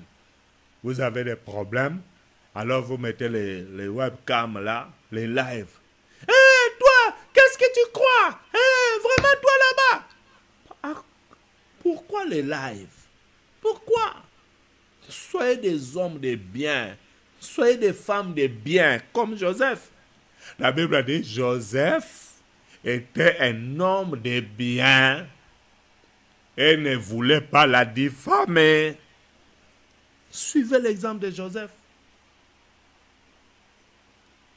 C'est pourquoi aujourd'hui, vous voyez dans des couples, lorsqu'il y a un petit problème, le problème qui peut se régler aujourd'hui ou demain, vous allez voir la femme qui prend le téléphone, elle alerte tout le monde. Monsieur qui prend le téléphone, il alerte tout le monde. Soyez des hommes de bien, soyez des femmes de bien. Suivez l'exemple de Joseph. La Bible dit, il ne voulait pas la diffamer. Ça, c'est la diffamation. Tu as des problèmes avec ton mari. Qu'est-ce que tu as appelé tout le monde, comme ça tout le monde sait? Papa, mais est-ce que c'est tout le monde là qui avait choisi cette femme-là pour toi? Maman, est-ce que c'est tout le monde là que tu alertes qui avait choisi cet homme-là pour toi? Quand vous vous êtes aimés, tout le monde n'était pas là. Maintenant, qu'est-ce que tu as à alerter tout le monde? Diffamation. C'est un péché. Hein? C'est un péché. Lis bien ça. Ça, c'est ton verset. Hein? Ça va? Écris ça en grand. Si tu veux contacter-moi, papa, je vais écrire ça pour ta femme. Hein? Comme ça, tu le mets au salon. Maman, contactez-moi, je vais écrire pour ton mari. Tu mets au salon. Comme ça, il va devenir un homme de bien. Elle va devenir un homme de bien. Soyez des hommes et des femmes de bien. Donc, voyez-vous ici, ils étaient fiancés, mais depuis les fiançailles, Marie a remarqué, donc cet homme, je dois vraiment m'engager avec lui parce que malgré que je me suis retrouvée enceinte, pendant les fiançailles, il n'a pas diffamé sur moi. Joseph, c'est un homme de bien. Voyez-vous, les fiançailles, c'est l'étape pendant laquelle vous découvrez si cet homme-là est vraiment un homme de bien pour vous, si cette femme-là est pour vous une femme de bien. N'aimez pas tout le monde. Ne faites pas entrer tout le monde dans votre vie. Beaucoup de gens sont en train de souffrir aujourd'hui parce que tu as fait entrer tout le monde. Tu ne l'as pas bien observé. Écoute, les fiançailles, c'est aussi une étape. Premièrement, c'est une étape d'observation. Deuxièmement, c'est une étape d'examination. Étape d'examination. Il faut s'examiner l'un et l'autre pour voir si vos comportements sont compatibles pour entrer dans un mariage heureux. Je réponds. Premièrement, les fiançailles, je disais, c'est une étape d'observation. Deuxièmement, c'est une étape d'examination. C'est-à-dire, c'est l'étape pendant laquelle vous devez vous examiner l'un et l'autre pour voir si vos comportements, vos deux comportements-là, si vos comportements sont compatibles pour vous amener à entrer dans un mariage heureux. Prenez le temps d'examiner l'autre. Prenez le temps. Alors, les gens qui n'ont pas pris le temps, vous êtes déjà dedans, il n'y a pas de problème. Il y a aussi des enseignements pour vous aider à savoir comment vous en sortir maintenant que vous êtes déjà dedans. Donc, ne sortez pas, on va vous aider à arranger ça à l'intérieur même. Mais quand on prend le temps avant d'entrer, c'est beaucoup plus facile, bien aimé dans le Seigneur, parce que tu avais déjà eu le temps d'examiner, messieurs, d'examiner la femme, tu as trouvé que c'était un homme de bien, tu as trouvé que c'était une femme de bien qui ne peut pas diffamer sur vous. Alléluia! Ah, quelqu'un écrit là-bas, il est pour la victoire. Écrivez-moi là-bas, il est pour la victoire. Donc, vous comprenez, vous n'êtes pas unis pour vous séparer. Vous êtes unis pour la victoire. Unis pour remporter la victoire sur les querelles. Il est né pour remporter la victoire sur la séparation des corps. Il est né pour remporter la victoire sur les faiblesses sexuelles. Il est né pour remporter la victoire sur des querelles. Il est né pour remporter la victoire sur la pauvreté. Il est né pour remporter la victoire sur les humiliations. Il est né pour remporter la victoire sur des problèmes et des difficultés multiples. Si vous vous mettez ensemble dans l'unité, vous finirez par remporter la victoire. C'est pourquoi cet enseignement est intitulé « Unis pour la victoire ». Je ne le fais pas vraiment selon moi, mais ce sont des choses que Dieu a commencé à m'inspirer quand j'étais encore moi-même célibataire. Pardon. J'étais encore célibataire quand Dieu commençait à me parler de ces choses. Et j'écrivais. Et je disais, Seigneur, pourquoi tu me parles de ces choses? Moi, je ne suis pas marié, je suis encore célibataire. Pourquoi tu me parles? Parce qu'à l'époque, vous savez, moi, j'ai commencé à conduire les gens, j'étais encore célibataire.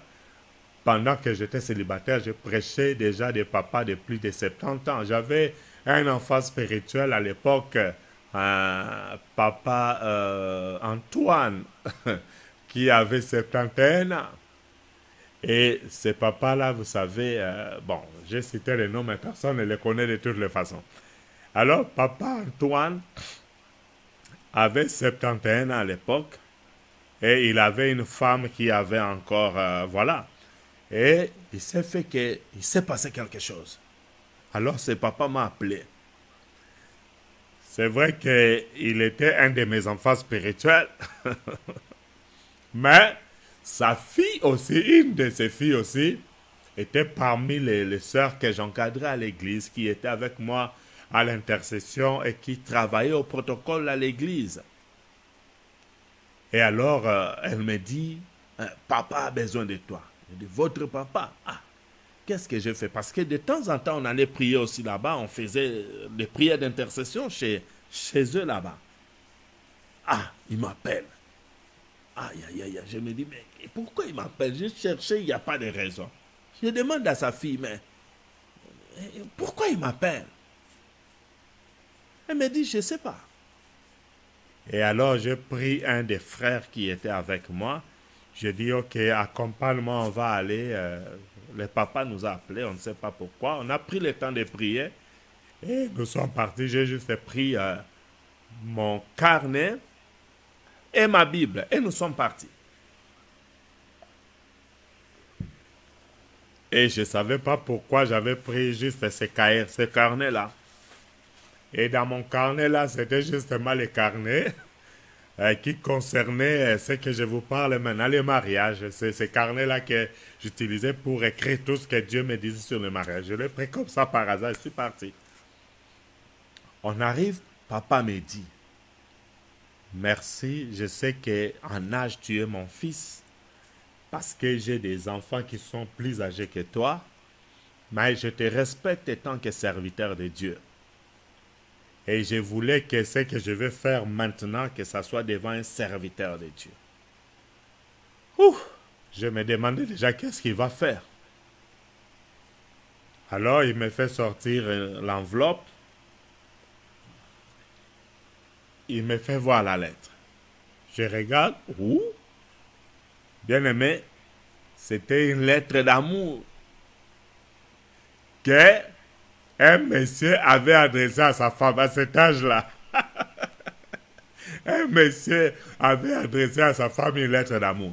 Donc, en fait, sa femme, hein, c'est quelqu'un qui faisait des voyages Kinshasa, Bas-Congo, Kinshasa, Bas-Congo, ainsi de suite. Donc, elle quittait la maison le mercredi matin, le jeudi matin. Elle voyageait tous les jeudis matins.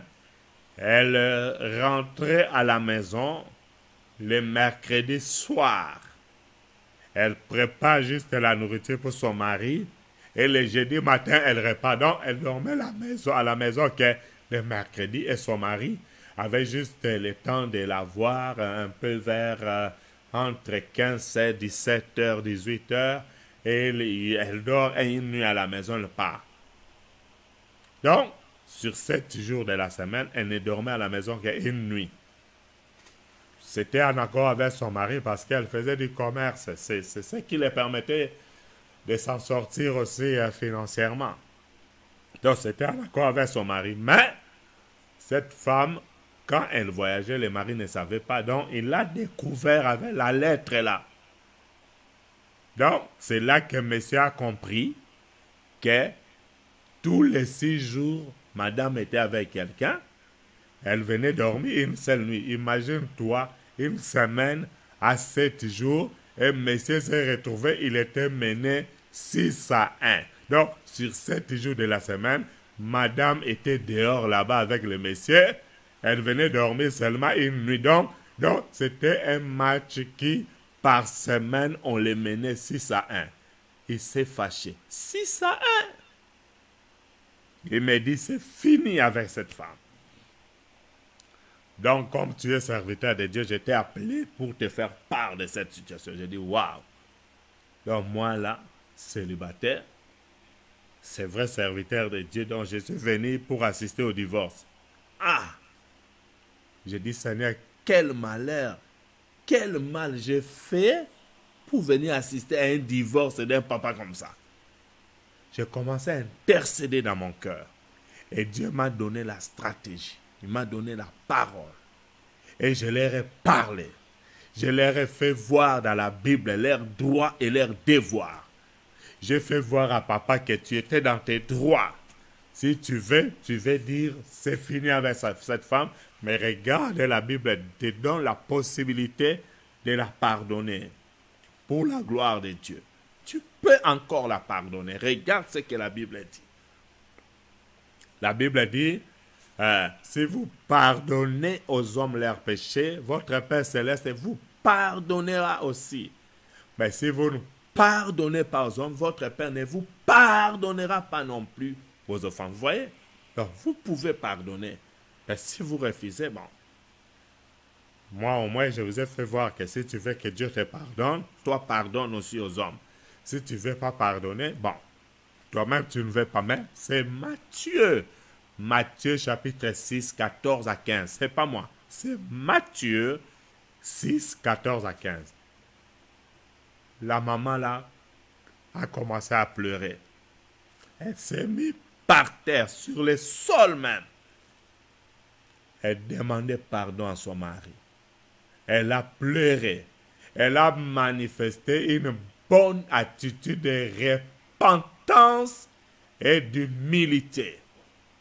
Et j'ai eu pitié de cette maman, la façon qu'elle pleurait, la façon qu'elle s'était humiliée. J'ai regardé son mari et j'intercédais. Et son mari a respiré profondément. Il a fait ça. Il me dit, mon fils,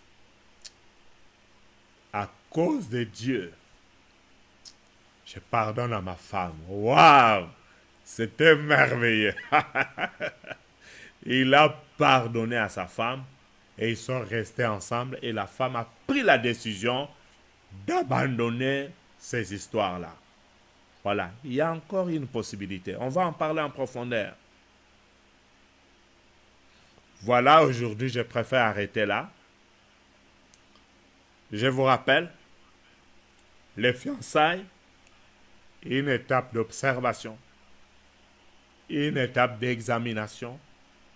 Vous vous examinez, vous deux, vous regardez vos comportements, si c'est compatible pour vous amener dans les mariages. Pour terminer, écoutez ceci. Verset 19 de Matthieu 1. Matthieu 1, 19. Joseph, son époux, qui était un homme de bien et qui ne voulait pas la diffamer, se proposa de rompre secrètement avec elle. Se proposa de rompre secrètement.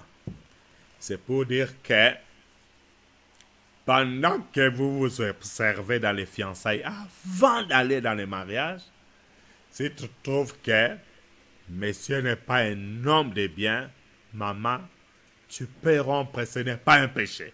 Dans les fiançailles, on peut rompre pendant les fiançailles, ce n'est pas un péché. C'est pourquoi Dieu a mis cette étape-là. Ce n'est pas le mariage, où beaucoup de gens pensent que les fiançailles, c'est le mariage, alors des relations sexuelles, vous faites tout. Tu vas perdre le mariage. Ce n'est pas en donnant ton corps que tu peux te garantir le mariage. Il y a beaucoup d'hommes, quand tu lui donnes le corps comme ça, il a déjà goûté, il dit, hey! Donc, lui, c'est comme s'il goûtait du sel. Ah non, elle n'est pas goût. Il y a bibiche, c'est mieux, tu vois. Pourquoi tu as donné avant? Jeune fille, jeune dame, maman, ne donne pas avant le mariage. Parce que lui, il va goûter comme si c'était du sel. Il va comparer avec Bibiche, avec Marie-Louise, avec Chrisline. Il va comparer. Ne le permets pas de goûter avant. Si tu veux qu'il te prenne en mariage, madame, mademoiselle, ne le permets pas de goûter au sel avant. Il va comparer. C'est là que beaucoup de gens ont perdu le mariage. On ne vous a pas pris au mariage parce que tu l'as laissé goûter. Je vous dis, ces gens-là, ils font des soins pression. Hein? Comment est-ce que je peux savoir que ça va? Il faut quand même essayer. Dis-lui, tu vas essayer ce jour-là. Ce jour-là, tu vas essayer. Pas aujourd'hui. Regarde, Joseph et Marie, dans les fiançailles, ils n'habitaient pas ensemble et ils n'avaient pas essayé. Ils n'avaient pas essayé. C'est pourquoi Joseph a dit, hey, moi, je n'ai pas essayé parce que je suis un homme de bien, mais toi, tu te retrouves enceinte. La Bible dit, Joseph se proposa de rompre avec elle secrètement. C'est-à-dire qu'il y a possibilité de mettre fin aux fiançailles. Parce que les fiançailles n'est pas un mariage. Quand tu vois que le comportement des messieurs n'est pas bien pendant les fiançailles, tu as déjà des indices que c'est un homme violent déjà pendant les fiançailles. Tu as les indices, c'est un homme qui ne partage pas. C'est une femme qui a déjà d'autres hommes pendant que tu es fiancé avec elle. Elle te trompe déjà avec Papicho, elle te trompe déjà avec Johnson, elle te trompe déjà avec McCarthy. Tu as des indices pour dire non. Mais si tu n'avais pas dit non pendant les fiançailles, tu t'engages dans le mariage n'est pas le fiançailles. Pendant les fiançailles, tu peux te rompre la relation, ce n'est pas un péché. Mais dans le mariage, c'est fini. C'est fini. On ne se marie pas pour divorcer. Vous avez suivi la parole de Dieu. Que Dieu bénisse sa parole et qu'il vous bénisse. Regardez-vous maintenant. Je sais que vous avez beaucoup de questions. Envoyez-nous vos questions. Vous pouvez les envoyer sur WhatsApp. La prochaine fois, je ferai un effort de faire le téléphone ouvert. Et vous pouvez nous contacter sur 0032 492 221 789. 0032 492 221 789. 0032 492 221 789.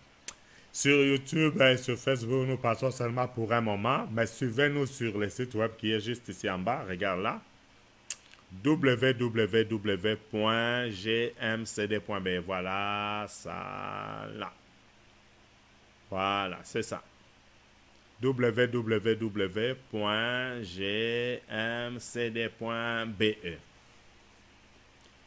Et là, vous avez notre radio, la radio Cité de Dieu. Jésus TV, c'est 24 heures sur 24. Et là, vous avez des émissions, des prières, des enseignements. Maintenant, regarde-toi. Tu te situes où je vais prier avec toi. Peut-être ce que tu subis, c'est à cause de toi-même. Tu avais négligé ces étapes ici. Tu t'es attaché avec n'importe qui. Regarde, les conséquences sont là. Tu as quitté n'importe comment. Et regarde, Tu as négligé les fiançailles aussi. J'aimerais que tu puisses demander à Dieu de te pardonner. Si tu te retrouves dans ça, tu ne t'aimes pas toi-même, tu n'aimes pas ton mari, tu ne pries pas pour lui, tu n'aimes pas ta femme, tu ne pries pas pour elle. Tu ne partages pas tes biens avec ta femme. Tu considères que c'est une femme de souffrance, les femmes de bonheur sont dehors. Quand tu as de l'argent, tu vas dépenser dehors avec celle du dehors. Quand il n'y en a plus, tu reviens chez ta femme de malheur. Donc, la femme de la maison n'est pas une femme de malheur, messieurs. Demande à Dieu de te pardonner. Papa, demande à Dieu de te pardonner. Maman, demande à Dieu de te pardonner. Commence à prier. Est-ce que tu peux te mettre à genoux là où tu es? Prions, alléluia. Oh Seigneur, merci pour ton amour. Merci pour ta parole aujourd'hui. Papa, sans toi, nous ne sommes rien. Nous ne pouvons rien faire sans toi. Aie pitié de moi, pitié de mon frère, de ma soeur, de chaque papa, maman, enfant, de toutes les personnes qui ont écouté cette parole. Seigneur, il nous est arrivé, il est arrivé à mon frère, à ma soeur, de négliger l'étape des fiançailles. Il y a d'autres qui se sont livrés dans la diffamation. D'autres ont aimé parce qu'ils ont vu la photo, ils ont vu le maquillage. D'autres ont aimé par intérêt d'argent, de biens matériels. Mais ils n'ont pas donné tout leur cœur. Ce qui fait qu'aujourd'hui il y a la haine. Parce que madame n'avait pas aimé de vrai, ces messieurs. L'homme n'avait pas aimé de tout son cœur. Il avait l'intérêt soit d'avoir les papiers, soit de voyager. Mais ce n'était pas un vrai amour, oh Dieu. Pardonne à mon frère, pardonne à ma soeur, pardonne à ces couples, Seigneur, qui est déchiré, Seigneur. Parce qu'il y avait un amour qui n'était pas sincère. Pardonne, oh Dieu. Accorde ta grâce à tes enfants.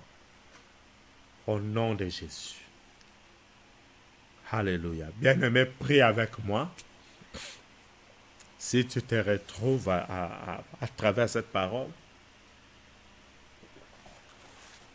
prie avec moi. Dis avec moi, Seigneur mon Dieu, merci pour ta parole.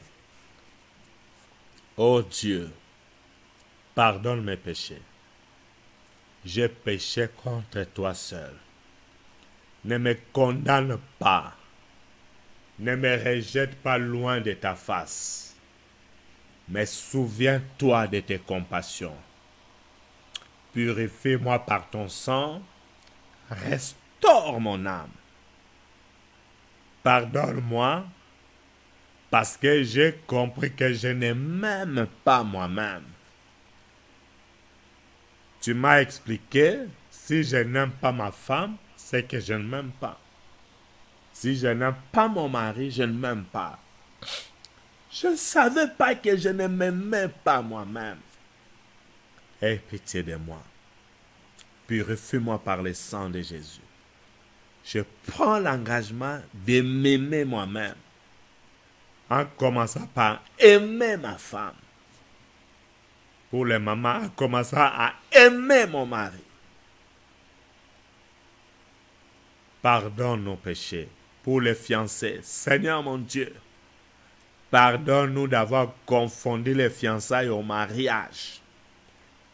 Nous avons fait des choses qui n'ont pas honoré ton nom. Nous sommes allés vite en besoin, dans des attirances et des désirs sexuels. Pardonne-nous. Seigneur, pardonne-moi parce que je n'étais pas un homme de bien. Pour les femmes, Seigneur, pardonne-moi. Je n'étais pas une femme de bien. Mais aujourd'hui, je prends la décision de faire un effort pour être un homme de bien et une femme de bien. Viens à mon secours, ô Saint-Esprit. Viens au secours de mon couple, ô Saint-Esprit. Restaure nos âmes. Restaure nos couples. Restaure nos vies au nom de Jésus.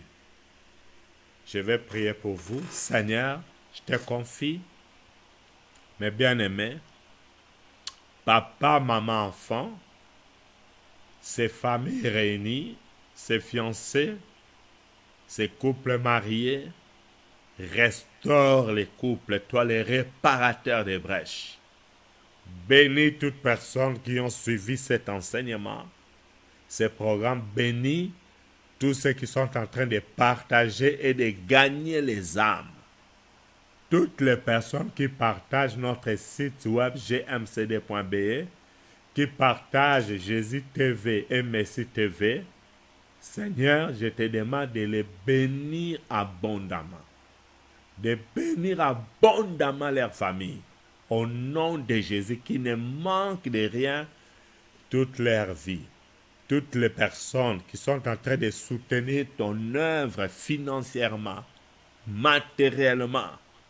Seigneur, je te demande de les bénir abondamment. Ceux qui vont prendre la décision de commencer à soutenir. Je prie que tu les bénisses abondamment et leur famille. Au nom de Jésus. Qui ne manque de rien toute leur vie. Merci pour les programmes d'aujourd'hui. Merci d'avoir commencé et terminé avec nous. Nous te recommandons la suite de ces programmes. Et nous t'acclamons. Parce que tu es le roi des rois, le Seigneur des seigneurs. Et nous disons merci Seigneur Jésus-Christ. Amen. Voilà, c'était un peu long aujourd'hui, mais c'était important.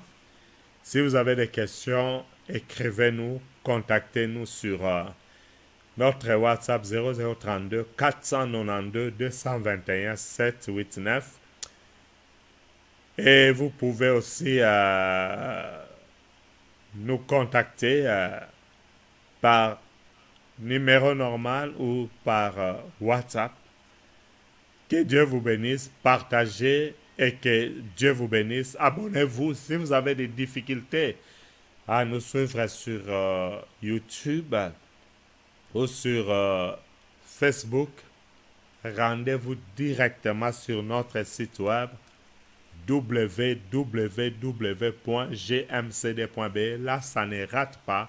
Parce que sur notre site gmcd.be, vous avez ce qui défile en bas là. Vous avez Jésus TV que vous voyez là. Jésus TV. Vous avez aussi la radio Cité de Dieu que vous voyez là. Et comme vous pouvez le remarquer, c'est connecté 24 heures sur 24. Donc 24 heures sur 7 jours, comme vous le voyez. C'est 24 heures sur 24.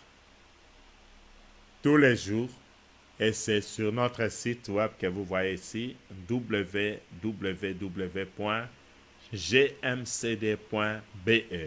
Voilà, Pasteur Moïse vous dit, love you, may God bless you. On se retrouve le vendredi de la semaine prochaine pour Unis pour la victoire. Mais tous les jours, nous sommes là de 11h45 à midi 25 pour notre programme de la chaîne de prière. Nous sommes là aussi toutes les nuits à 22h. De lundi à dimanche à 22h, lundi à dimanche pour l'école de la prière. C'est là que nous apprenons comment prier pour chaque cas. Et tous les jours, 18h, nous sommes là pour la prière et l'enseignement. Voilà, que Dieu vous bénisse. Love you. May God bless you.